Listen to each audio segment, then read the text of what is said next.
Hello friends. Did you know that nearly 80% of those who watch my videos aren't subscribed? If you enjoy the content, I'd truly appreciate it if you hit that subscribe button. It helps a lot. Also, don't forget to leave a like and share your thoughts in the comments. Your interaction not only supports the channel's growth, but also helps these stories reach more people. Thank you all for being here. By the way, where are you watching from? Let me know in the comments. Now, let's get started. My name is Monica, and I've been a psychiatric nurse for 7 years. I thought I'd seen everything. Violent outbursts, suicide attempts, patients who'd scratch messages into their own skin. But nothing, and I mean nothing, prepared me for what happened during my last week at Millbrook's psychiatric facility. It was a Tuesday night when I started my shift at 11 p.m. The fluorescent lights in the hallway flickered as usual, casting strange shadows on the pale green walls. I'd grown used to the sounds, distant screaming, the rhythmic banging of someone's head against a padded wall, the shuffle of slippers on linoleum. "Evening, Monica," said Derek, the day shift nurse, gathering his things. He looked exhausted, dark circles under his eyes. "Quiet night. Everyone's medicated. Mrs. Brennan in 304 was a bit agitated earlier, but she's settled now." Mrs. Brennan, room 304. I nodded, making a note on my clipboard. Derek paused at the door. "Oh, and Monica, don't go into room 219 tonight." I looked up. "Why? What's wrong with 219? He shifted uncomfortably. "Just maintenance issues. They're handling it tomorrow. Don't worry about rounds for that one." It struck me as odd, but I shrugged it off. Derek left, and I was alone with my patients. Well, alone except for Vincent, the security guard who usually slept through his entire shift in the lobby. The first few hours passed normally. I distributed evening medications, checked vital signs, filed paperwork. Around 2 a.m., I did my rounds. I walked down the east wing, checking each room through the small observation windows. Room 217, Mr. Patterson, asleep. Room 218, empty, patient discharged yesterday. Room 219. I stopped. Derek had said not to go in, but he hadn't said I couldn't look. I peered through the small window. A woman sat on the bed, facing away from the door. She was completely still, her gray hair hanging limp around her shoulders. Even from behind, something seemed off about her posture. Too rigid, too perfect. I checked my chart. Room 219, Iris Castellano, 67 years old, admitted 3 months ago for severe dissociative disorder and violent episodes. I moved on, but something nagged at me. I'd worked here for 7 years, and I'd never heard of Iris Castellano. At 4 a.m., during my second round of checks, I looked into room 219 again. The woman was in the exact same position, hadn't moved an inch. Not even breathing, from what I could tell. My heart started racing. I grabbed my phone and called Derek. "What?" he answered groggily. "Derek, who is Iris Castellano in room 219? Silence. Heavy, terrible silence. "Derek," he finally said, his voice shaking, "room 219 is empty." "What do you mean? She's listed on the chart. She's in the room right now." "Listen to me very carefully. Room 219 has been empty 6 months. Ever since what?" "Ever since Iris Castellano died. She attacked an orderly, broke his neck. She was sedated, but her heart gave out. She died 6 months ago, Monica." I felt my blood turn to ice. "Derek, there is someone in that room right now." "That's impossible. The room is locked. It's been locked since—" Oh, God. "Monica, check your medication log. Check what you've been distributing." My hands trembled as I pulled up the digital log on the nurse's station computer. I scrolled through the entries, and my stomach dropped. Room 219, Iris Castellano, 10 milligrams haloperidol, administered, 11:30 p.m. I had given her medication. I remembered doing it. Walking to room 219, unlocking the door, finding her sitting on the bed. She never spoke, never looked at me, just held out her hand for the pill cup. I'd done it every night for the past 3 nights. But according to Derek, she'd been dead for 6 months. I gave her medication, I whispered into the phone. Tonight, and last night, and the night before. Monica, get out of there. Get out right now. But I couldn't move. I was frozen, staring at the door to room 219. As I watched, the handle began to turn. She's coming out, I breathed. The door opened slowly. The woman stepped into the hallway, and for the first time, I saw her face. It was gray, not pale, gray, like week old meat. Her eyes were milky white, completely clouded over. Her mouth hung open slightly, and I could see that her tongue was black and swollen. She turned her head toward me with a sound like cracking branches. I ran. I didn't think, didn't scream, just ran down the hallway toward the lobby. Behind me, I heard the shuffle of feet, slow, steady, inevitable. "Vincent!" I screamed as I burst into the lobby. "Vincent, wake up!" The security guard jerked awake, eyes wide. "What? What's happening?" "Call the police. There's—" I stopped. In the reflection of the lobby window, I could see down the hallway behind me. It was empty. No one was following me. Vincent stared at me like I'd lost my mind. "Monica, are you okay?" There was a woman, room 219. She was... I couldn't finish. How could I explain? Vincent's face changed. He got very quiet. What did she look like? I described her. The gray skin, the milky eyes, the black tongue. He went pale. Jesus Christ, it's happening again. What do you mean, again? The last nurse who worked your shift, Vincent said slowly, she quit after 3 days, said she'd been medicating a dead patient. We all thought she was crazy, having a breakdown, but she described the same woman, Iris Castellano. My legs almost gave out. Why didn't anyone tell me? Because 6 different nurses have checked room 219 since then. It's always empty, always locked. Whatever she saw, whatever you saw, it only happens to the night shift nurse. I looked back down the hallway. Room 219's door was closed, like it never opened. I'm not crazy, I said. I gave her medication. I unlocked that door. I went inside. Show me the key, Vincent said. I reached for my key ring. The master key that opened all patient rooms was there. But something was wrong. It was covered in rust. The kind of rust that takes months, maybe years to develop. And there was something else on it. Something dark and sticky. Vincent took the key from me, examining it under the light. His face went white.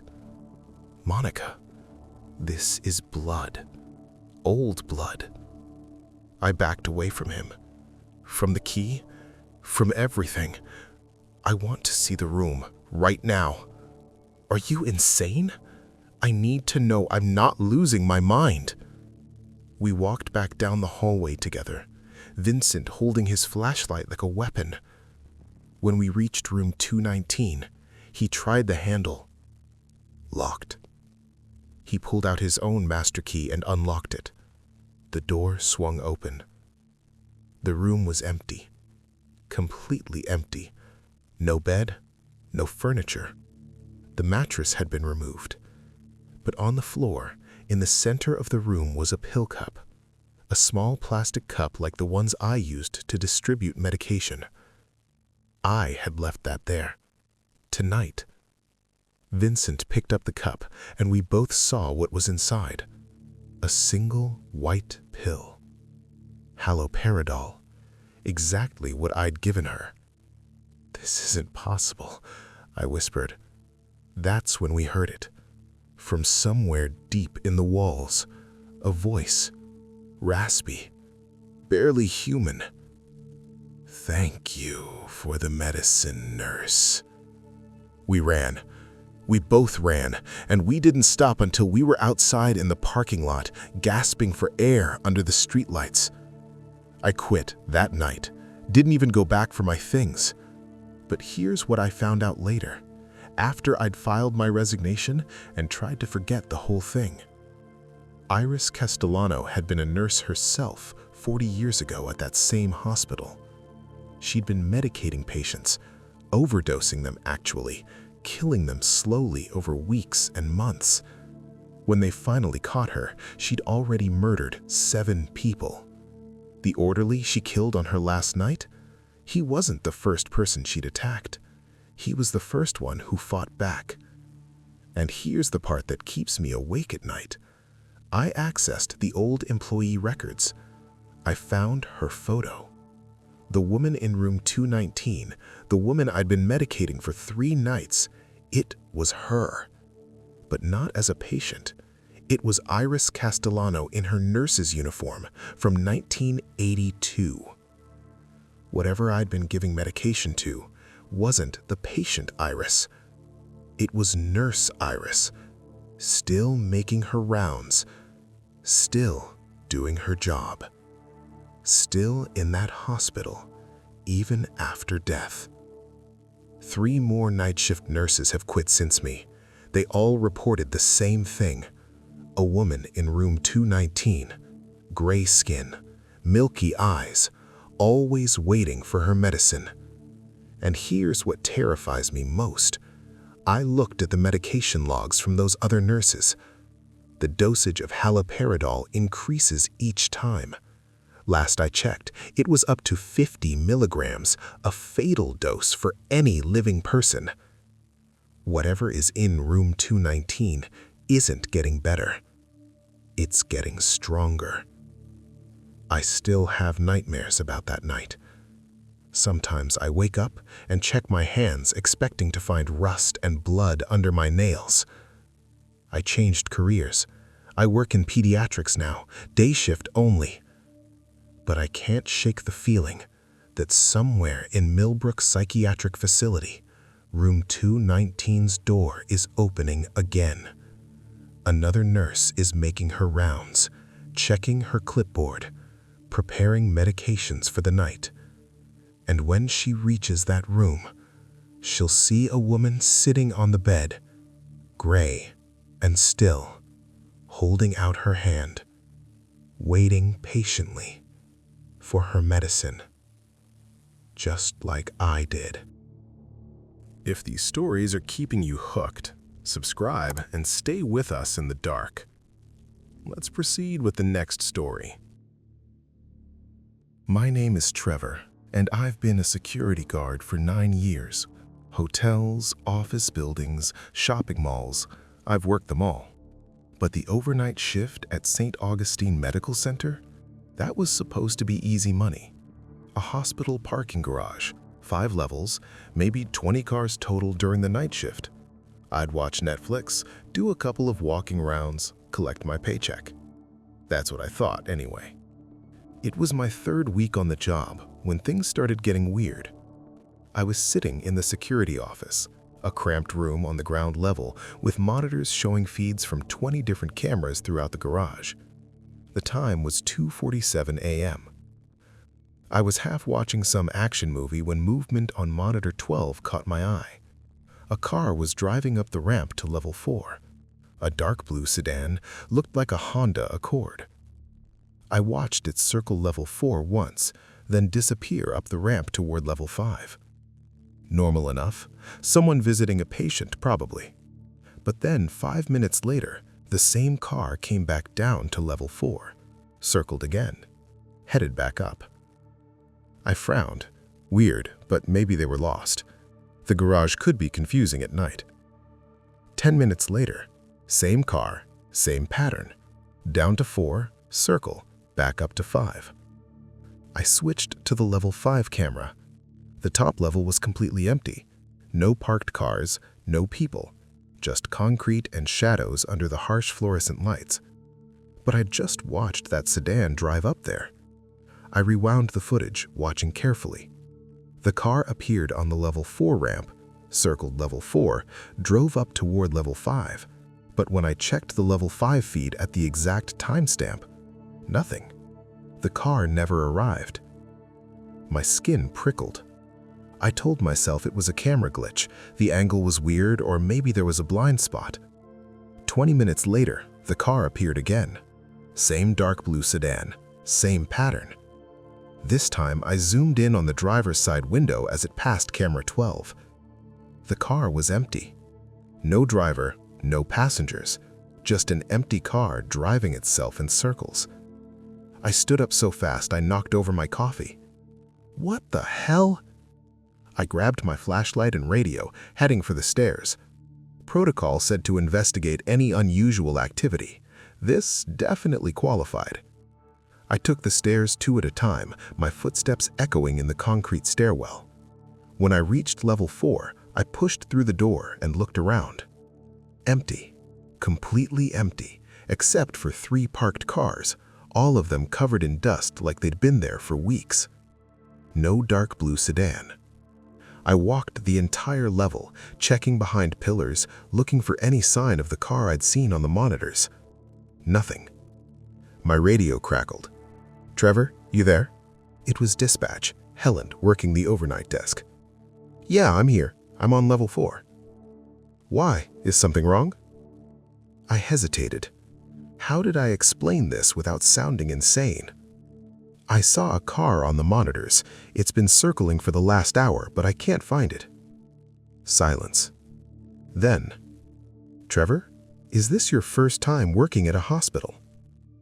"Night shift at a hospital, yeah. Why?" "Come back to the office. There's something you should know." When I got back, Helen was waiting for me outside the security office. She was in her 60s, gray hair pulled back in a tight bun. She looked at me with a mixture of sympathy and something else. Fear, maybe. "Sit down," she said. I sat. "The car you're seeing," she began slowly. "Dark blue Honda Accord, maybe 10 years old?" I nodded. "That's Patricia Mercer's car. She was a nurse here, worked the ICU for 15 years. Was, past tense. What happened to her?" Helen pulled out a file folder, old and worn. She opened it, showing me a police report dated 6 years ago. "Patricia worked the night shift. She'd park on level 5, always level 5, said she liked being able to see the stars through the open signs. One night, she finished her shift at 7 a.m. and went to her car. Witnesses saw her get in, saw her start the engine." Helen's hand trembled slightly as she turned the page. "But her car never left the garage. At 3 p.m., when the day shift nurse couldn't reach her, hospital security found her car still on level 5, still running. Patricia was in the driver's seat, dead. Heart attack, the coroner said." I felt cold. "That's horrible, but I don't understand." "The cameras showed something strange," Helen interrupted. "After Patricia died, her car, it started driving by itself. It drove from level 5 down to level 4, circled 3 times, then drove back up. It did that for 6 hours before the battery finally died." I stared at her. "That's impossible." "The footage is in the archives. I've seen it myself. Every security guard who's worked here overnight has seen it. Most quit after the first week." "Why didn't anyone tell me?" "Would you have taken the job if we had?" She had a point. "So what do I do?" I asked. "Just ignore it?" "That's what I do. That's what everyone does. Patricia drives her loop and we pretend not to notice. It's been 6 years, Trevor. She's not hurting anyone. I went back to the security office, but I couldn't stop watching Monitor 12. Sure enough, at 3:47 a.m., the dark blue sedan appeared again. Circle, up the ramp, vanish. But this time I noticed something new. I zoomed in as close as the camera would allow. There was someone in the driver's seat. A woman, pale as paper, her head tilted at an unnatural angle. Her hands were on the steering wheel, but they weren't moving. Her eyes were open, staring straight ahead. I recognized her from the photo in the police report. Patricia Mercer. Still driving to work, still making her commute, 6 years after dying in that car. I should have been terrified. I should have run. But instead, I felt an overwhelming sadness. This woman had spent 15 years caring for people, and this was her eternity? Trapped in a loop? Driving forever, unable to rest? I checked the clock. 4:15 a.m. Patricia's car would appear again in about 20 minutes if the pattern held. I made a decision. I went to level 4 and waited by the ramp. When I heard the engine, I stepped into the middle of the lane, directly in the car's path. The Honda appeared, circling toward me. I could see Patricia behind the wheel now, her dead eyes fixed forward. I raised my hand. "Stop!" The car kept coming. "Patricia Mercer, stop!" The car was 10 feet away, 5 feet. I closed my eyes, bracing for impact. The engine cut off. I opened my eyes. The Honda had stopped inches from me. Patricia sat in the driver's seat, her head still tilted, but now her eyes, those dead, clouded eyes, were looking at me. "You don't have to do this anymore," I said, my voice shaking. "Your shift is over. You can go home." Her mouth moved, forming words I couldn't hear through the glass. I leaned closer. "Can't stop." Her voice was like wind through dead leaves. "Late for work." "You're not late. You've been doing this for 6 years. You've earned a rest." Her eyes filled with tears, actual tears running down her gray cheeks. "Don't know the way home." My throat tightened. "Then let me help you." I walked to the driver's side door and opened it. The smell hit me immediately. Stale air, decay, something ancient and wrong. But I forced myself to look at her. "Patricia, my name is Trevor. I'm security here. I'm going to escort you out, okay? You're going home." I expected her to argue, to refuse. Instead, she slowly, so slowly, took her hands off the steering wheel.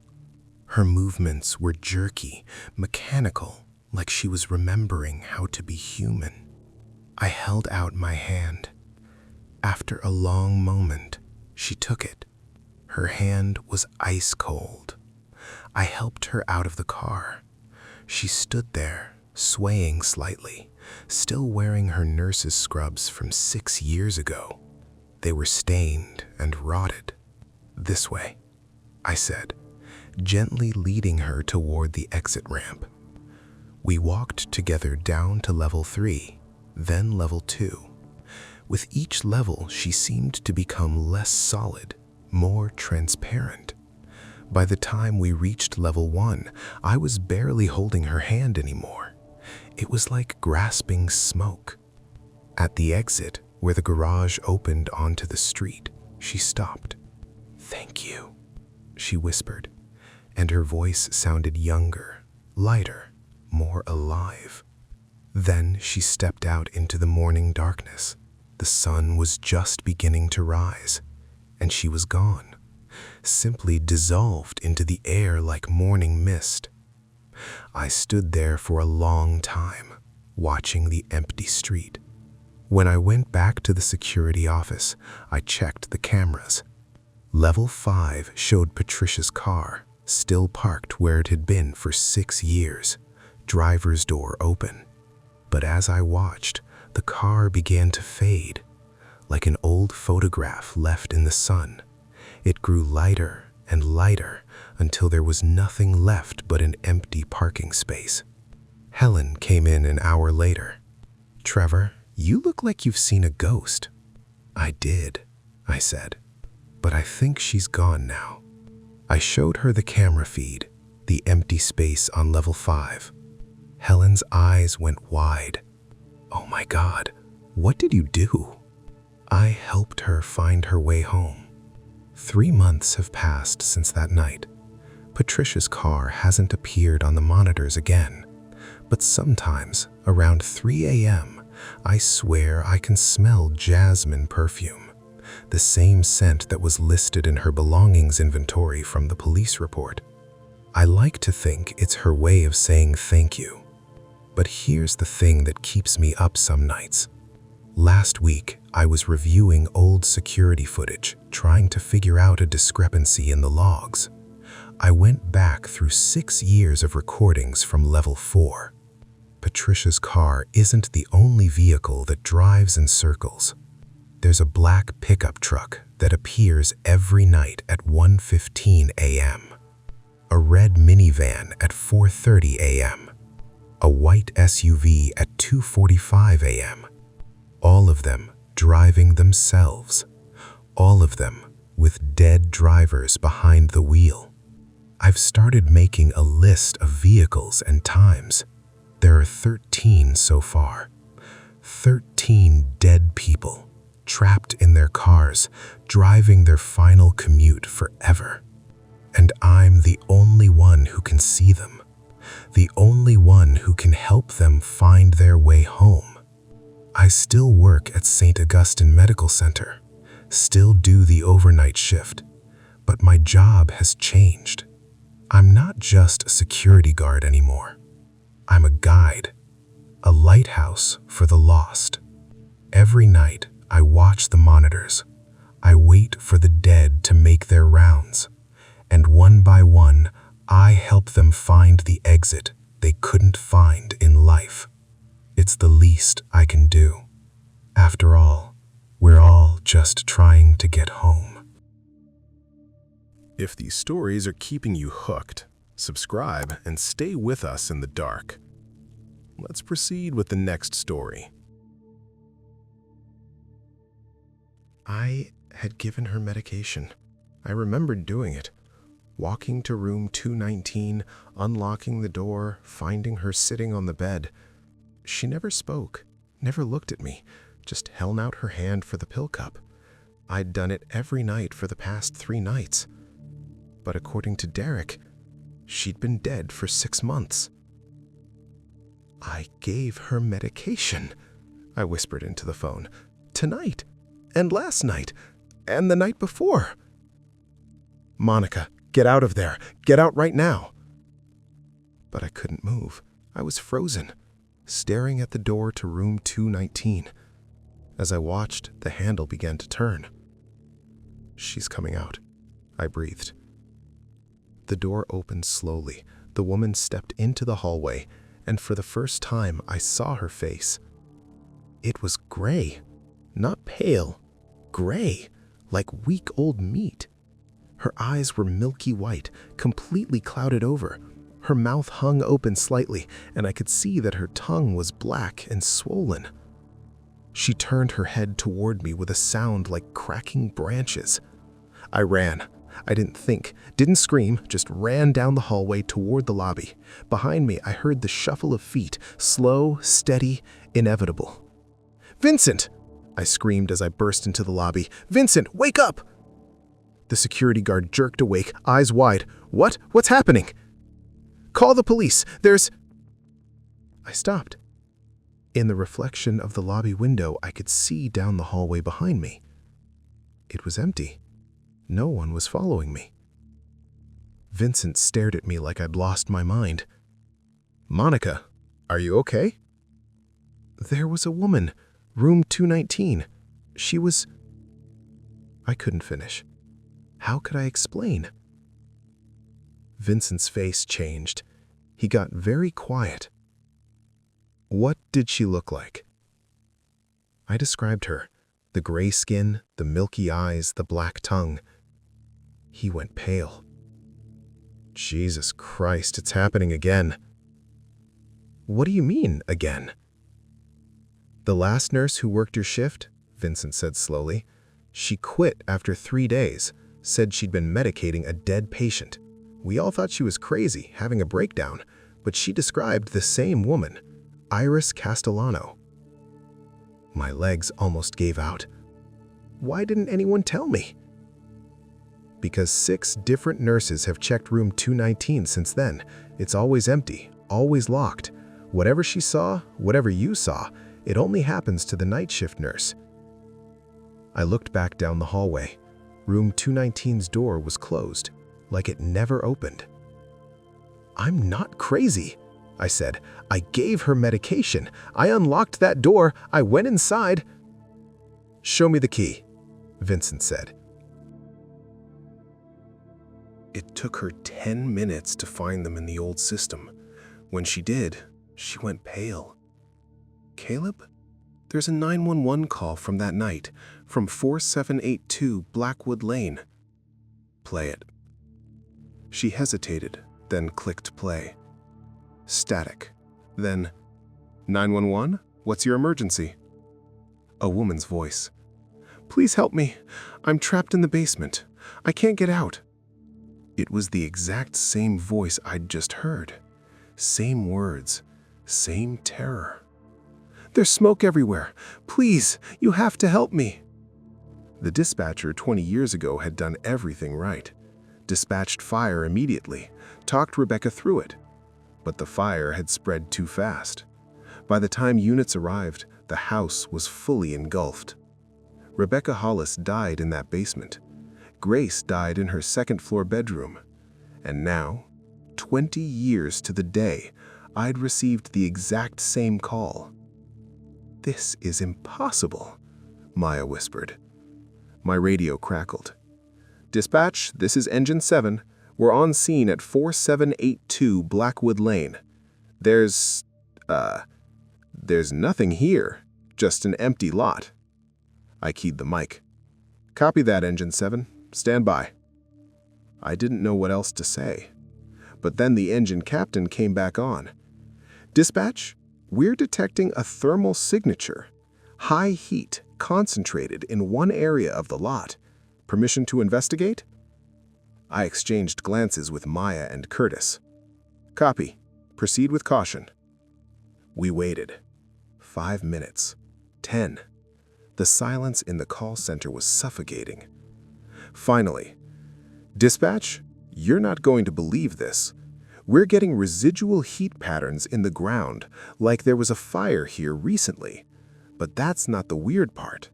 We found something. My heart was pounding. What did you find?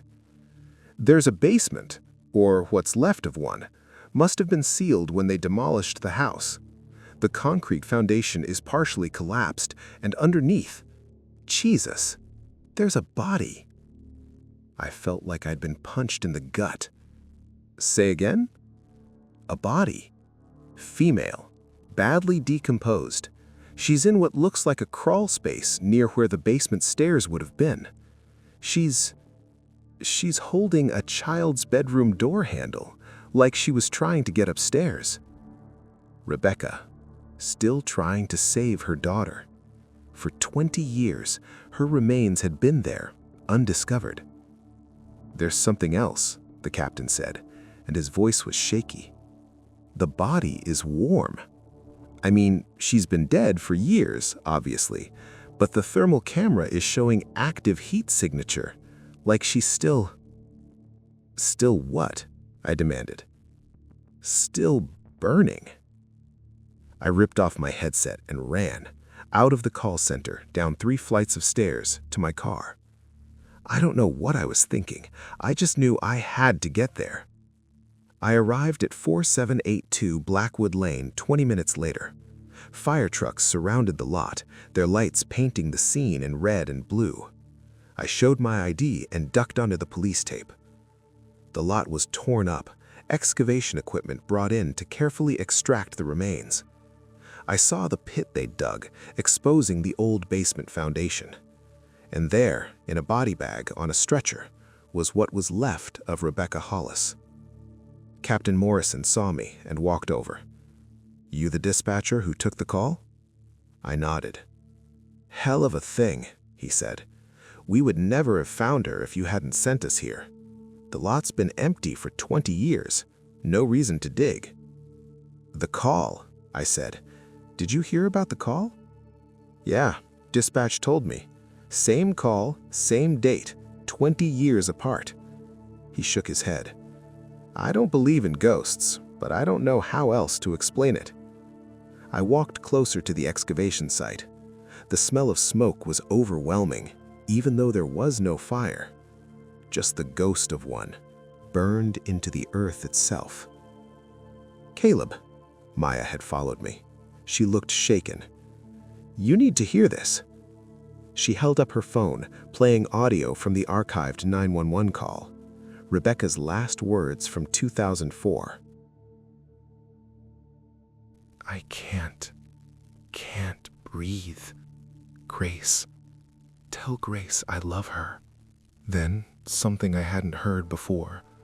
The call hadn't gone dead. It had kept recording.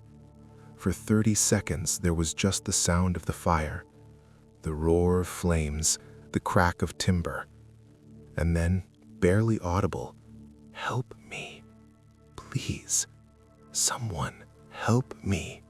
Over and over, for hours, according to the timestamp. Long after Rebecca Hollis was dead, her voice had continued on that 911 recording, begging for help that never came. "They archived it but never reviewed the full recording," Maya said. "It was marked as a closed case. No one ever listened to the end." I looked at the body bag, at the remains of a woman who'd spent 20 years calling for help. "She's been calling this whole time," I said. "Every year on this date, trying to reach someone who could save her daughter. But why did you hear her? Why tonight?" I didn't have an answer. Not then. But later, when I went through the records, I found something. Every dispatcher who'd worked the October 19th night shift over the past 20 years had reported the same thing: a disconnected call from an unknown number, heavy breathing, then dead air. They'd all logged it as a technical glitch.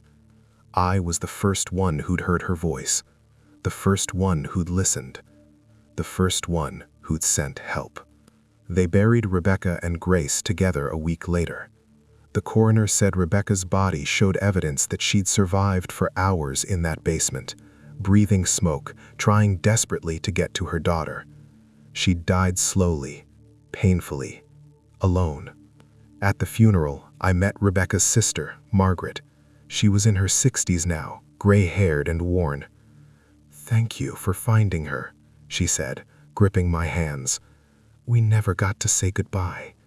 They told us the bodies were too badly burned to recover. For 20 years, I thought she was just gone." "I'm sorry I couldn't save her," I said. Margaret smiled sadly. "You did, in a way. You gave her peace. You helped her rest." I wanted to believe that. I really did. But here's the thing that keeps me awake at night. 2 weeks after we found Rebecca's body, I received another call. 2:17 a.m. Unknown number. 911, what's your emergency? Heavy breathing. Then a child's voice. "I can't find my mommy. There's smoke, and I'm scared. Can you help me find my mommy?" I traced the call. 4782 Blackwood Lane. Grace Hollis, 8 years old, dead for 20 years, still looking for her mother. I still work the night shift. I still take the calls. But I've learned something important. The dead don't always rest, even when we think we've helped them. Grace calls me twice a week now. Always the same. "I can't find my mommy." I tried everything. dispatched units, contacted priests, even brought in paranormal investigators. Nothing works. Because I think I understand now. Rebecca spent 20 years calling for help to save her daughter, and now that she's found peace, Grace is alone. A child trapped in the memory of the worst night of her life, searching for a mother who's finally gone. I don't know how to help her. I don't know how to tell her that her mother isn't coming back. So every time she calls, I just talk to her. I tell her she's safe. I tell her someone is looking for her. I tell her she'll see her mommy soon. And I pray that someday, somehow, that will be true. Because I'm a 911 dispatcher, and even for the dead, I can't bring myself to hang up. Friends, that was the story for today. I hope you enjoyed it and that it stayed with you in the best chilling way possible. If you made it all the way to the end, thank you. Your time and support truly mean more than you know. This channel is growing because of listeners like you. If you want more real and disturbing encounters like this, please consider subscribing. It really helps the channel continue bringing these stories to life. And if this story gave you chills, let me know in the comments. I read them all, and your thoughts make this community stronger. Until next time, turn off the lights, double-check the room, and I'll see you in the next story.